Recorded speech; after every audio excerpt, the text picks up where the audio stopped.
Happy Friday, everybody. Josh here with On the Wrong Lead. Another episode of You've Gotta Be Sha Tinning Me. I am joined, as always, by Mr. Matt Carlson. Matt, how you doing, my friend? I'm hanging in.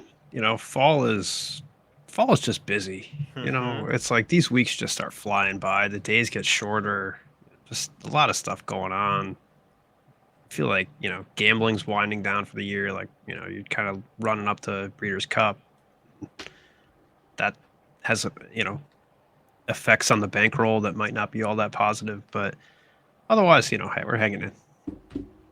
Yeah, I made the mistake, right? So I had a really good weekend last weekend, and obviously we had the live stream, and I hit a couple of nice bets on the live stream to keep the bankroll going. And then I kind of just treaded water the rest of the weekend, but I had a really good start to the weekend, and so this week I saw that pick six carryover at Keeneland on Wednesday.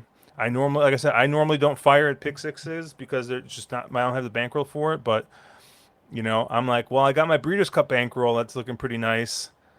So then there's a double carryover today, and I'm like, my Breeders' Cup bankroll is still looking pretty nice. My Breeders' Cup bankroll is no longer looking nice, and we have a triple carryover tomorrow. So you know, this could go south really quickly, but yeah. It's been. I had a really good weekend at Keeneland. I felt like I was seeing the ball well the last 2 weeks, and then this week, I mean, I'm just it's not just me. Obviously, if there's a triple carry in the pick six, so it's been tough the last couple of days. But hopefully, with Sha Tin tomorrow night, maybe that'll kickstart stuff. Maybe the pick six carryover will kick stuff off. The largest win in on the wrong lead ticket history that I can think of is a pick six carryover from Keeneland, where I gave one out on drinking champagne that paid like think it paid like 7,000, and I had it for $2. So I had it for 14 grand. So maybe we can get lightning in a bottle twice. But yeah, it's been tough the last couple days though. So well, It's a tough game, right? I mean, my picks have been not great at Hong Kong, so hopefully we get right with that. But it's always a slow start. I feel to this stuff too, and yeah, it's like the games when you're seeing it, the game feels like easiest thing in the world, and then all of a sudden you stop seeing it, and shit stops making sense. So yeah, it'll mess with you. and now I'm sweating two college football games, on a Friday night. So I mean, it just doesn't stop, man. It just doesn't stop.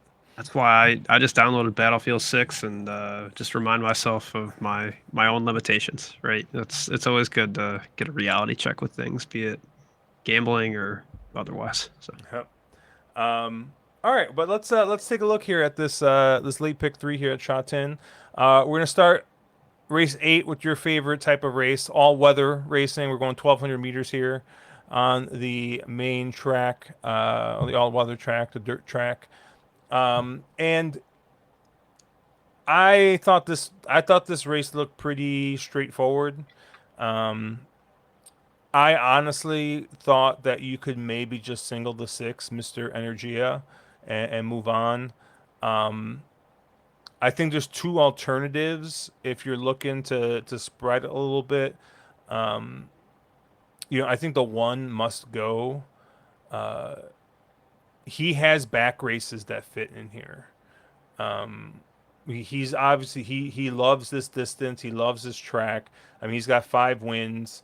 3 seconds, a third, in 15 starts. Right. He's very consistent. He's a little off form though. Right. He went off form kind of at the tail end of last year, or last season rather, and but he was on the turf those couple times, and he came back here, and you know I could kind of see the first race back, like them just being like, hey, let's just get a run, right? Get out there, get a run. Like we don't really, Care kind of what happens there. Um, and but he comes back to all weather, which on the 1200 meters and down in class, back to class three, and he didn't really run a step. He didn't get bet either. And then once again went back to the turf, and he hasn't necessarily lost much weight or rating yet. So maybe this is one that you gotta wait until he loses a couple more pounds. I'm not really sure. I mean, he's got back races that fit, and I think you're gonna get a price on him because he hasn't been bet the last couple times. But um, yeah, I honestly think the 6 is kind of I had an A next to the 1, but he's probably more like a B or C type. I think the 6 is probably a lone A. And then the only other alternative I thought was the 7 New Forest. Um, but he's one that has done his best running going 1600, not necessarily 1200. In fact, this is the first time he's ever running 1200 on dirt. So I was a little. Um, I mean, he's run 3 straight nice dirt races that fit here, but now he's cutting back. He's shown he's got some tactical speed, going 1400, going 1600. I don't know about 1200, if he's got that kind of speed. Lyle Hewitson stays aboard here.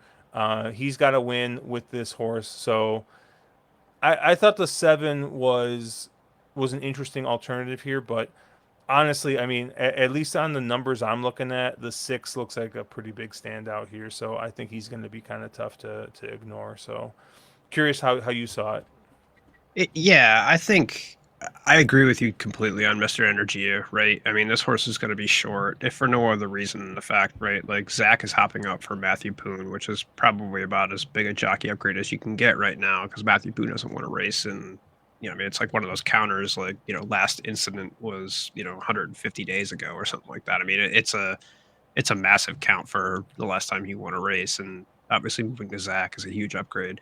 Not only that, I mean, there's another horse in this race that he won on last time wire to wire. I think at the 11 Blazing Wind. So the fact that he sees fit to hop up on this horse instead of Blazing Wind, which he has a win on dirt at last out, it just speaks volumes. And obviously, this horse has the races that fits here. So I mean, he's gonna be short. He's a deserving favorite. I think he's my lone A in here. I did go a couple other places than you on the Bs. The two horses that I used, the first one was the 4 Solid Shala. I mean, there's a bit of concern with this horse because he did pop up lame last time. If you read the comments, like he ran pretty bad, and then the comment on the run line was lame front right leg.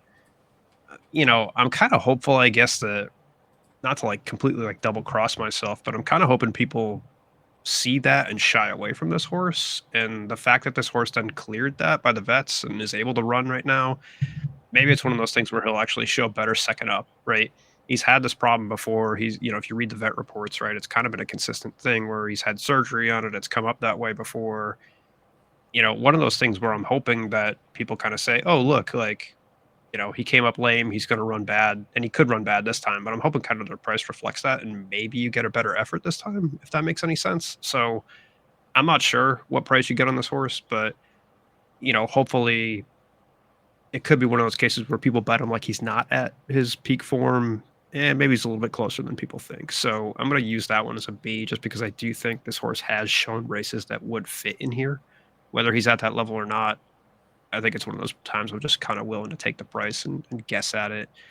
Um, the other horse that I want to use is the 12 Fatal Blow, and I'll use this as the example. We had a request from a good friend of the stream, Russ, to talk a little bit about trainer influence here and Hmm. how I kind of use trainers versus some other things.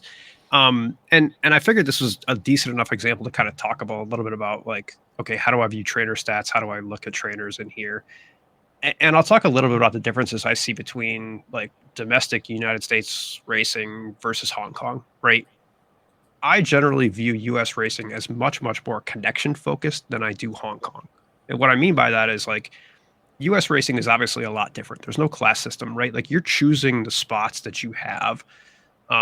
And so it's much easier for a trainer to quote unquote like game the system and find a spot for their horse, right? Like, not that everything is necessarily nefarious, although I do think sometimes it is nefarious where like you can get a horse shipping in from another track, right? You get kind of a lot of those cases where, if a horse wins on a bomb, it's not just because, hey, like, we got lucky that day. People will go online and they'll be like, well, they knew about that horse, right? You see odds dropping for a horse that probably doesn't make sense on paper, like the whole backstretch nose, things like that. And nobody really talks about that beyond kind of the fact that, hey, okay, a trainer, slotted a horse well, told his buddies about it, right? Like, you can make those moves without really kind of questioning anything.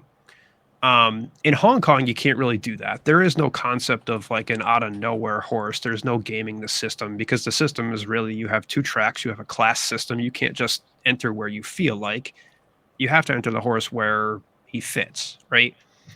And so because of that, right, I do think that Hong Kong is very much in a system where you're never going to see a trainer that has a move that is insanely like positive ROI, right? You can have things in US racing like, hey, every time, Todd Pletcher drops in class from a maiden special weight to a maiden claimer, he has like a 70% chance of winning that race. I'm just throwing that in a ballpark. I have no idea if that's true. But like, you're never going to see that, like a horse moving down from class 3 to class 4, like a trainer has an insanely positive, expectation of that because it wouldn't exist, right? Stewards would start asking questions like, hey, what's the deal with that, right? Like, there's just never going to be any standouts with those in Hong Kong because you can't game the system as well. That said, there are ways that you can game the system a little bit, and I do think there's two main things that you can do to do that. One is class moves, right? One is like you can intentionally enter your horse in a spot that is incorrect and, move them down, right? Run them at like, a two-turn race at Happy Valley where that's not what they want. And as soon as they move down from class 3 to class 4, you enter them at a 1,200-meter race, and that's what they want to do. And you're going against a weak field, and you get a win. Congrats, right? That's kind of a one way you can game the system.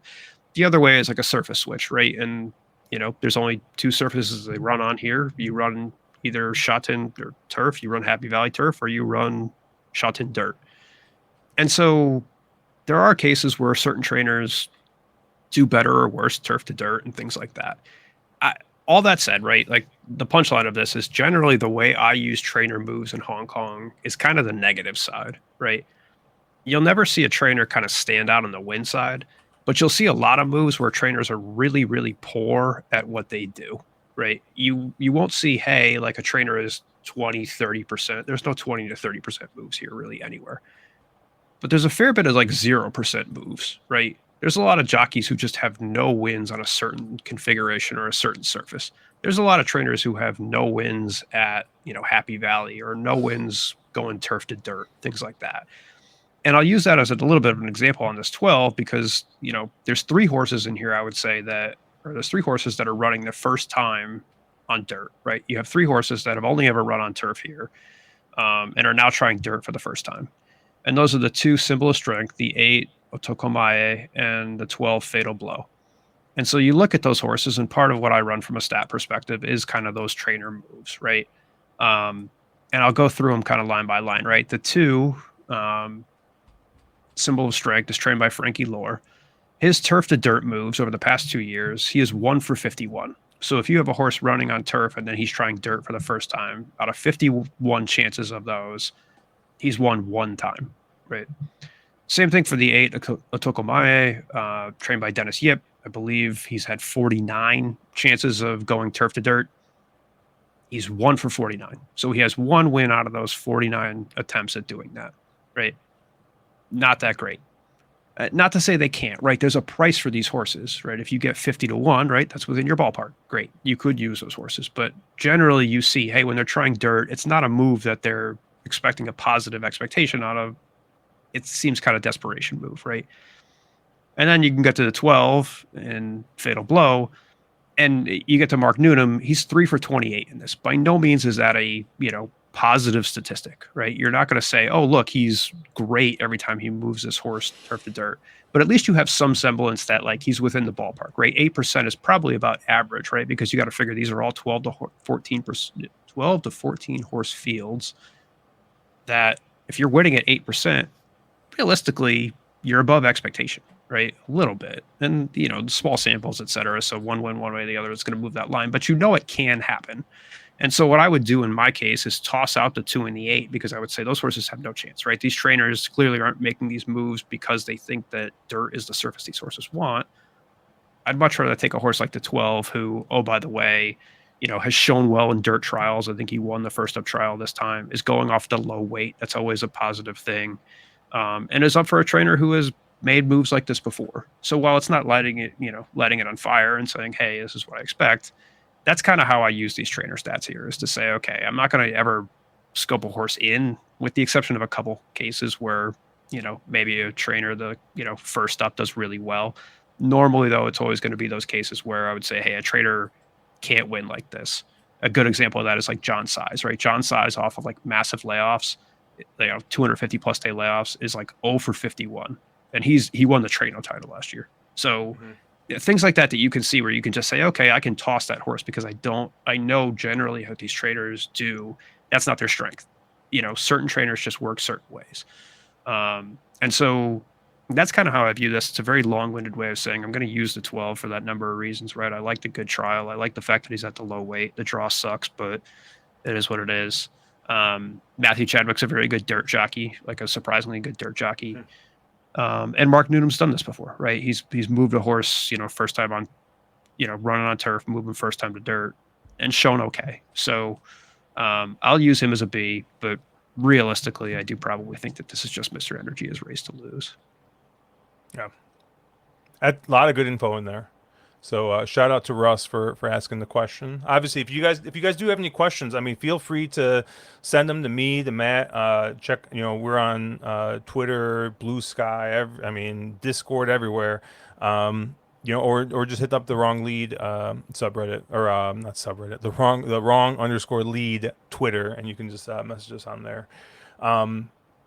Cool. Race 9, the Xing Moon Handicap. We're going to be going 1,200 meters here on the turf. Where did you land here? This is a tough race because I have no idea what to do with Tomodachi Kokoro, right? And I don't know that anybody else does either, right? I mean, this horse, that last race was insane. He set like a class 2 1,200 meter course record, right? And this horse had never won at Sha Tin before out of 32 starts, right? Like, I mean, this horse went from 0 to 1,000. And I have no idea if that horse is going to run back to that. Nor do I know how people are going to bet this horse. That's my concern with this, is like, are people going to bet this like that's the new normal for this horse? Or are they going to bet it like, hey, it was a grease track coming off of a typhoon and, he freaked and now he's in the 11 post picking up 10 pounds and he's 7 years old and he's in his 33rd race and like just going to regress to what he was, right?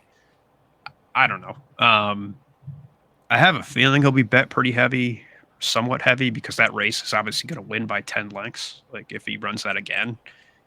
And I kind of want to get around it, but I really don't know. So, I mean, all that said, right, there's 2 horses that I think I want to use in here. I think I'm going to use the 5 Dancing Code, right? I mean, Dancing Code, I think, has the chance to turn the tables second up, right? Like, that's kind of the big bill in this. Like, can Dancing Code turn the tables back on, Tomodachi Kokoro from last race? Like, that's kind of the big Twitter billing in this one. I think so. I mean, I think Ellis Wong with the weight break. I think the better draw.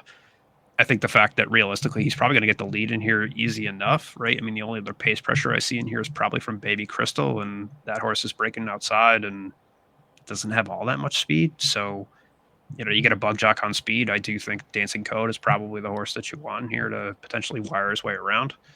But I'm not sure, right? Like, I mean, he could have lost to Tomodachi Kokoro last time. So, is what it is there.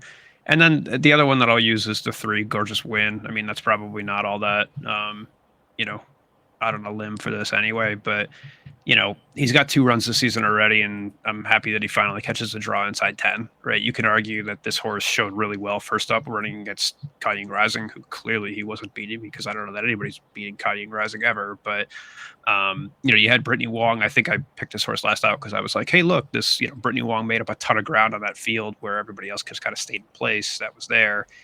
And then he kind of had a lot of excuses last out. I mean, you can argue that he bounced because of that effort, you could argue that the bad draw hampered him, etc.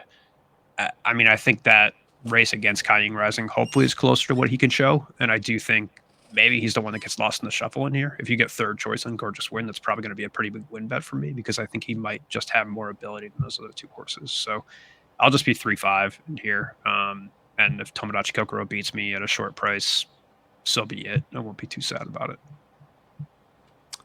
Yeah, I, I'm on you with the three gorgeous win. Obviously, that horse makes a bit of sense here. He's got some back races I think that fit in here really well, and yeah, I really like gorgeous win. I thought the Tomodachi Kokoro was kind of tough to ignore off that last race. Yeah. So I'm going to be using the two in this spot as well, and then um, the other horse I'm going to use is the eight Wonder Kit. And granted, right, this is a horse last time out didn't run all that well, drawn on the rail, but gets the rail here again, gets the cut back, gets Brittany Wong aboard, so gets a 7 pound allowance here. So losing a ton of weight here, and this is a horse that does have some races that do fit. That Happy Valley race, 5 back, I thought looked pretty good. Now, granted, this is a horse that hasn't won going this distance here at Sha Tin, but I think you're going to get a huge price on this horse. So I'm going to use this horse also as an A. See if we can spike a bit of a bomb here. So I'm going to use the 2, the 3, and the 8 in this race.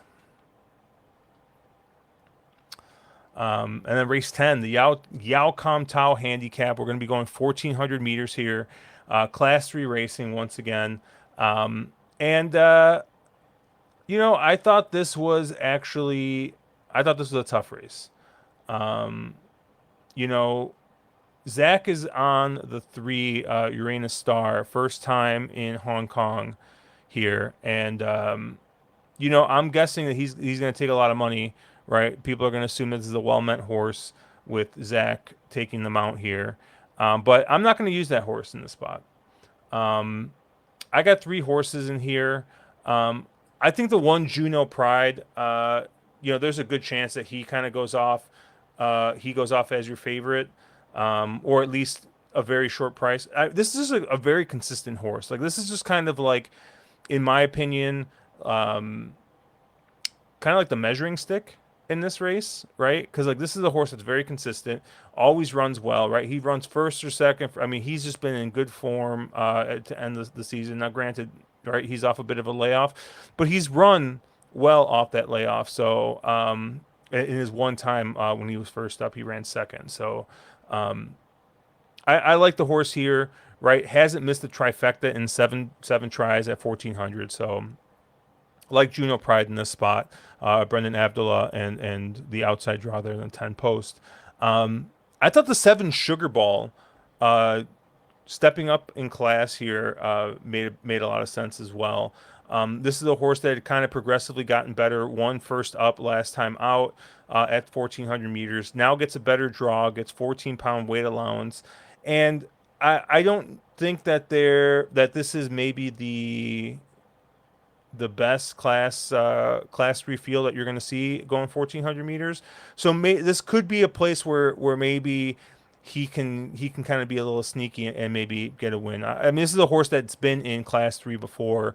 Doesn't have any wins in class 3, but did have a third place effort.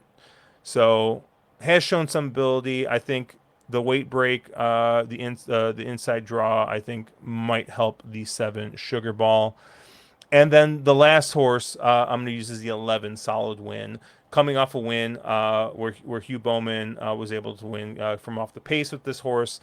Obviously, stepping up in class, gets Edzeni aboard, but at 119, Hugh Bowman wouldn't have been able to stay on board anyway. So, this is a horse that Edzeni has ridden a couple times and ridden them fine, right? Like, the third and the fourth place finish last season, second up here, and Yeah, I think that last effort, if he's able to kind of, pair that last effort, I think that he does fit in this spot a bit. So I'm going to close it out with the 1, the 7, and the 11. Curious where you landed. Yeah, I guess I'll talk about the horses that I like kind of in reverse order, just because of some of the ones that you mentioned along the way. I guess I'll start with the 7 and Sugar Ball. Look, I thought Sugar Ball's last race, wins this race pretty handily. That said, you kind of see a lot where horses move up from class 4 to class 3, and that's probably one of the biggest class jumps you could make here. Just the ability, you kind of run into it pretty quick. And I don't know what that horse is going to show up in class 3, right? Like I thought potentially he'd take too much money in here, and I debated tossing. I I think I'll probably just use it as a B in here, but I don't know what price you get. And if this horse goes off like favored or kind of second choice, I may just kind of toss it entirely because I do think it's one of those things where people are going to see, okay, look, he won from the bad draw done in class 4. He's been progressing from kind of speed. There's a lot of reasons to like that horse, but I think also, that kind of may be his peak, and he may just kind of regress back to being that class 4 horse pretty quickly.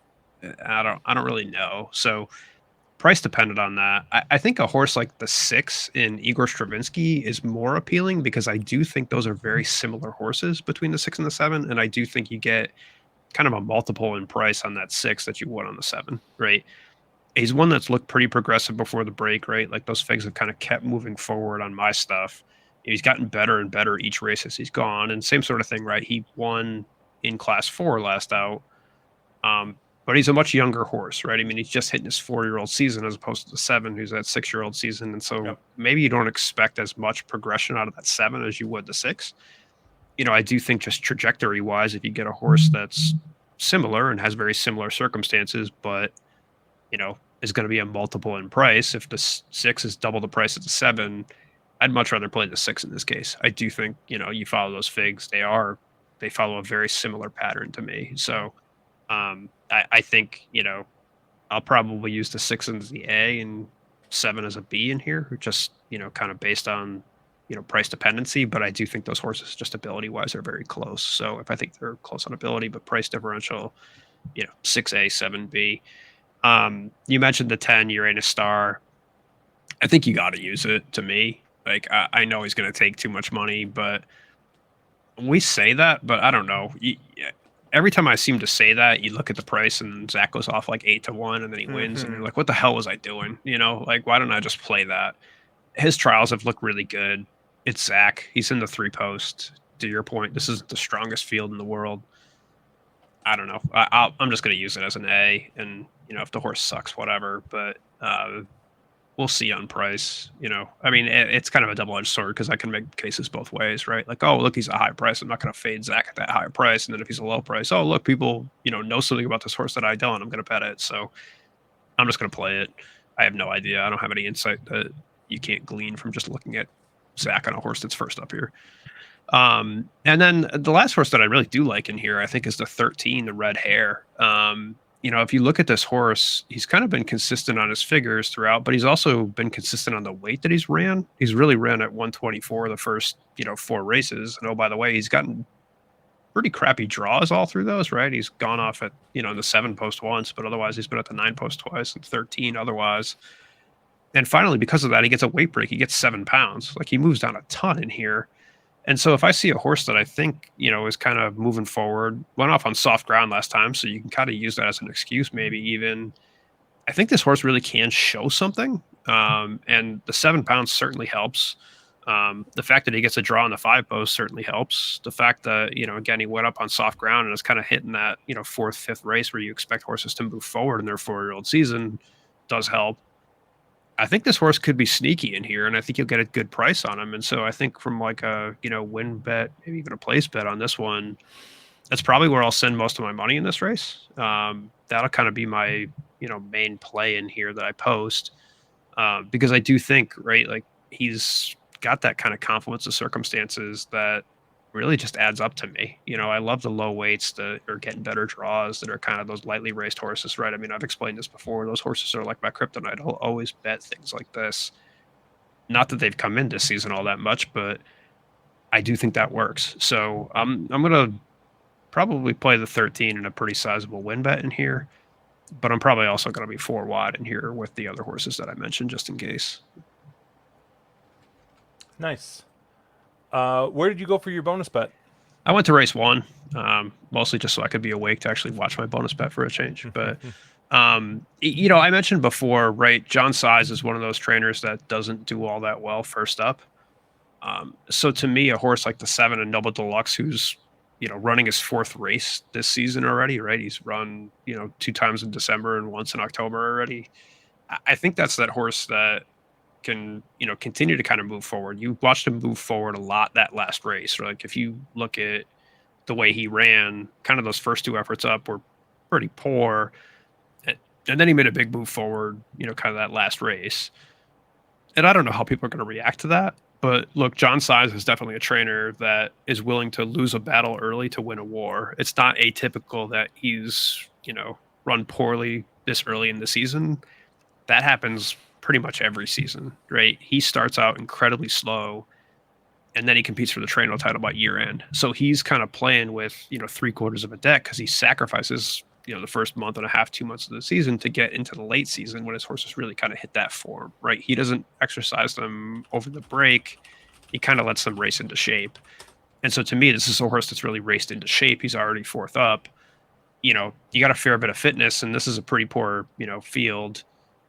I think, in class 5, this is a horse that if you have any ability, you're going to show something. So, that's kind of where I'll go from a win bet perspective. I'll probably even play Quinella with the 12, Sonic Boom, who's a horse I've bet before, who oddly they keep running on dirt a lot, but I think he's a way better turf horse. So, kind of a side play in that. I'll probably play an Exacta 712 and a Quinella 712 as well, just in case the 12 shows out. But I do think, the Noble Deluxe in the 7 is probably my best bet in here just because, like I said, John Size is going to race or has raced him into shape. And I think he's kind of shown something here already.